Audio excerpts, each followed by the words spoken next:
नमस्कार, गुरु परंपरा योग संस्थान में आपका स्वागत है। जून 2024 वाला पेपर जो 4 सितंबर को हुआ, उसका आंसर की आ चुका है। आपके सामने ऑप्शन है कि अगर आपको लगता है कोई सवाल आपने सही आंसर किया है, उसका आंसर की गलत दिया हुआ है एनटीए के द्वारा, तो आप उन सवालों को चैलेंज कर सकते हो। एक सवाल पर 200 रुपए आपको एनटीए को देना होता है और फिर उसका फीस है और उस सवाल आपका माना जाएगा, उस पर विचार किया जाएगा। हम ऐसे ही विश्लेषण के बाद हमने 8 सवाल निकाले हैं जो चैलेंज करने योग्य है, जिन पर आप चैलेंज कर सकते हैं। कुछ सवाल तो ऐसे हैं जो पूरी तरह सवाल ही गलत हैं और कुछ के ऑप्शन गलत दिए गए हैं। जैसे एक सवाल है सिद्ध सिद्धांत पद्धति से, इसका क्वेश्चन आईडी है 533072189110। क्वेश्चन है सिद्ध सिद्धांत पद्धति ग्रंथ के अनुसार शारीरिक आधारों को नीचे से ऊपर के क्रम में लिखिए। मतलब ये यहाँ पर बात 16 आधार की हो रही है। तो 16 आधार यहाँ पर है जो हमने लिखा हुआ है नीचे। पैर का अंगूठा, मूलाधार, गुदाद्वार, लिंग, यह हमने पहले भी विश्लेषण किया हुआ था। तो ये 16 आधार है, बुक में दिया हुआ है सिद्ध सिद्धांत पद्धति पुस्तक में। अब जो ऑप्शन दिया है वो देखिए, ध्यान से देखिए। तलवाधार, घंटिकाधार, ओडियानाधार, हृदयाधार और नास्याधार। तो आप इसको कर सकते हैं चैलेंज, हिंदी वाले चैलेंज कर सकते हैं, लेकिन एक दिक्कत है इंग्लिश वाला। इसमें देखिए, हिंदी इंग्लिश दोनों में पेपर होता है। तो इंग्लिश वाले में लिखा हुआ है नाभ्याधार, यानी नाभि का आधार। अगर नाभ्याधार को माना जाए तब ऑप्शन अलग हो जाएगा, और अगर नास्याधार हिंदी वाला माना जाए तो ऑप्शन अलग हो जाएगा। अब हिंदी वाले बहुत सारे लोग जो इंग्लिश में जिन्होंने नहीं देखा, उनका ये क्वेश्चन गलत हो गया है, लेकिन इंग्लिश वालों का ये क्वेश्चन गलत नहीं हुआ होगा, क्योंकि अगर नाभ्याधार करे तो पहले नाभ्याधार, उसके पहले ओडियान आएगा, फिर नाभ्याधार, नाभि आधार आएगा, सी और ई आएगा। उस हिसाब से ऑप्शन ए वाला, मतलब पहला वाला सही होगा। सी ई डी, सी ई उसके बाद डी, हृदय आधार, उसके बाद घंटिका आधार, फिर तलवाधार आएगा। लेकिन अगर ई वाले को हिंदी में नास्याधार माना जाए तो फिर ऑप्शन पूरी तरह से ये गलत होता है। उस हिसाब से फिर ये आंसर ही गलत होगा। फिर इंग्लिश के हिसाब से तो सही है, लेकिन एक चीज आप ध्यान दीजिए कि जब आप पेपर देने जाते हैं वहां पर लिखा होता है, अगर किसी सवाल को लेकर के कंफ्यूजन की स्थिति होती है तो इंग्लिश वाले में जो लिखा हुआ है, इंग्लिश के जो ऑप्शंस दिए हुए हैं, इंग्लिश में जो चीजें शब्द लिखे हुए हैं, वो फाइनल माना जाएगा, उसी को सबूत के तौर पर माना जाएगा। तो इस हिसाब से ये कह सकते हैं हिंदी वाले छात्रों के साथ बहुत बड़ा धोखा हो गया।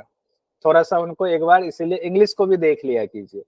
नस्याधार, अब आप कहेंगे जब नस्याधार था तो हम नस्य नाश होता, लेकिन नासाधार वैसे हुआ है। उसमें देखिए यहाँ पर है नासाधार है, तो नस्याधार तो ऐसे भी कोई शब्द नहीं है। तो इसको आप चैलेंज नहीं करेंगे, लेकिन ये क्वेश्चन मैंने इसलिए रखा कि हिंदी के जो छात्र हैं उनको थोड़ी कंफ्यूजन हो गई, आगे से वो सतर्क रहें। फिर भी आप चैलेंज करना चाहते हैं तो कीजिए, लेकिन शायद ही इस पर विचार किया जाएगा। दूसरा जो क्वेश्चन है जो चैलेंज करने योग्य है वो है योग दर्शन के अनुसार अणिमा आदि अष्ट सिद्धियों में निम्न में से कौन सा क्रम सही है। लघिमा, अणिमा, महिमा, गरिमा। अणिमा, महिमा, लघिमा, गरिमा। गरिमा प्राप्ति प्रकाम्य वशित्व, महिमा गरिमा प्राप्ति वशित्व। 4 ऑप्शन है, चारों ऑप्शन में गरिमा सब में है। पहले में भी गरिमा है, दूसरे में भी गरिमा है, तीसरे में भी गरिमा है और चौथे में भी गरिमा है, ऑप्शन दिया हुआ है। लेकिन जब आप पातंजल योग दर्शन जो व्यास भाष्य है उसमें आए तो व्यास भाष्य में देखिए, इसका आपके सामने ये भी दिया हुआ है व्यास भाष्य का, इसमें साफ साफ लिखा हुआ है कौन से अनिमा आदि जो अष्ट सिद्धि है, कौन सी अष्ट सिद्धि है। तो इस सूत्र के हिसाब से, व्यास भाष्य की व्याख्या के हिसाब से, अष्ट सिद्धि में अणिमा, लघिमा, महिमा, प्राप्ति, प्राकाम्य, वशित्व, इशित्व और यत्र कामावसायित्व लिखा हुआ है, यानी इसमें कहीं भी गरिमा है ही नहीं। तो आधार क्या है, आपने गरिमा किस शास्त्र के हिसाब से दिया। तो अगर इसको आप चैलेंज करते हो, चूंकि योग दर्शन में व्यास भाष्य की महत्ता है, उसी के हिसाब से माना जाता है, सबूत उसी को माना जा सकता है, तो ये पूरे के पूरे ऑप्शन ही गलत हो जाएंगे, ये क्वेश्चन ही पूरा गलत हो जाएगा। तो इसको आप चैलेंज कर सकते हैं। उसके बाद हालांकि जो अन्य अष्ट सिद्धियां आप यूट्यूब वगैरह पे या आप गूगल में मारोगे तो गूगल बाबा तो बताते हैं, उस हिसाब से तो गरिमा है, लेकिन व्यास भाष्य के मुताबिक नहीं है। अब तीसरा जो क्वेश्चन है, ये क्लियर कट क्वेश्चन गलत है, मतलब एनटीए का आंसर तीसरा है और ओरिजिनल आंसर होगा दूसरा, जैसे कि योग कुंडल्य उपनिषद के अनुसार सहित कुंभक है। इसका क्वेश्चन आईडी है 5330721889 अब योग कुंडली उपनिषद के अनुसार सहित कुंभक कौन सा है, तो इसमें आंसर एनटीए ने दिया हुआ आंसर की में तीसरा सूर्यभेदी उज्जयी शीतकारी भस्त्रिका। जबकि देखिए सूत्र संख्या जो 21 है उसमें है सूर्योज्जयी शीतली च भस्त्री चैव चतुर्थिका भेदे रैव समम कुंभो यह स्यात् सहित कुंभकः। यानी सूर्यभेदी उज्जयी शीतली और भस्त्री, तो सूर्यभेदी उज्जयी शीतली और भस्त्री, यानी कि ये तो दूसरा ऑप्शन सही होना चाहिए। आप इसको पूरा अच्छे से चैलेंज कीजिए और फोटो खींच करके जो आपके पास योग कुंडली उपनिषद है 108 उपनिषद, उसमें से फोटो खींचिए और इसको आप आराम से चैलेंज कीजिए। आपके 2 नंबर यहाँ पर मिल जाएंगे जो कट रहे हैं। तो ओरिजिनल आंसर 2 है।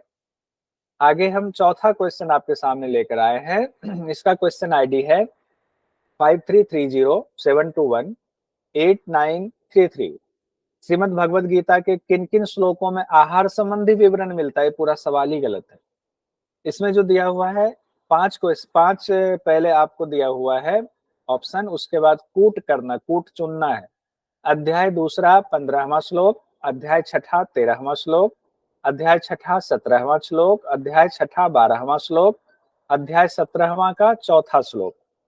अब इसमें जो कूट है उसके हिसाब से 2 ऑप्शन सही होना चाहिए जिसमें आहार की चर्चा की गई, जबकि इसमें सिर्फ एक में आहार की चर्चा की गई। देखिए आप व्याख्या देखिए, ये सवाल ही पूरा का पूरा गलत है। एनटीए कहता है तीसरा ऑप्शन सही होगा। तीसरे का मतलब सी और ई, सी मतलब 16 का 17 और ई 17 का चौथा। अब देखिए, अब यहाँ कहा गया है दूसरे अध्याय के 15वें श्लोक में सुख दुख में सम रहने की बात की गई है। सम दुख सुखम धीरम सो अमृतत्वाय कल्पते, ये भगवान श्री कृष्ण अर्जुन से कह रहे हैं। छठे अध्याय का 13वां जो श्लोक है उसमें है सवम काय शिरोग्रीवम, यानी कि काय को, सिर को और ग्रीवा को सीधा रखने की बात की गई है, और फिर नासिका के अग्रभाग पर ध्यान केंद्रित करना है। यहाँ भी आहार की चर्चा नहीं है। हाँ, यहाँ छठे अध्याय के 17वें श्लोक में जरूर है युक्ताहार विहार से युक्त चेष्टस्य कर्मसु। तो एक छठा का 17वां एक तो ठीक है। छठा के 12वें पर आते हैं तत्रैकाग्रम मनः कृत्वा, अब ये भी नहीं है, चित्र और इंद्रियों को वश में रखते हुए मन को एकाग्र करना है। यहाँ भी आहार की चर्चा नहीं है।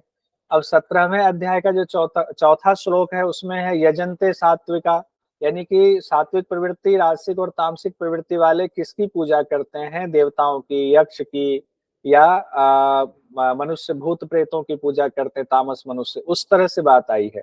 अब इसमें भी भोजन की बात नहीं है, तो ऑप्शन तो एक ही होगा। तो ये पूरा का पूरा क्वेश्चन ही गलत है। अब हम आते हैं 5वें क्वेश्चन पर। क्वेश्चन आईडी है 5330721889।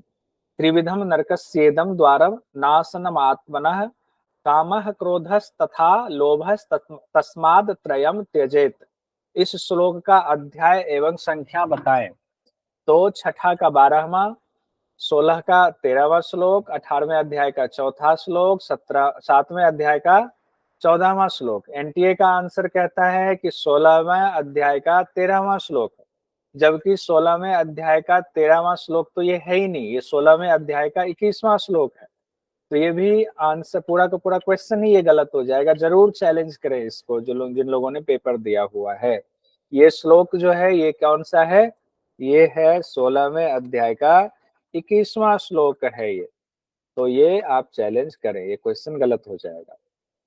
अब आते हैं हम लोग छठा जो क्वेश्चन ढूंढ कर निकाला हुआ है वो है, उसका क्वेश्चन आईडी है 5330721896।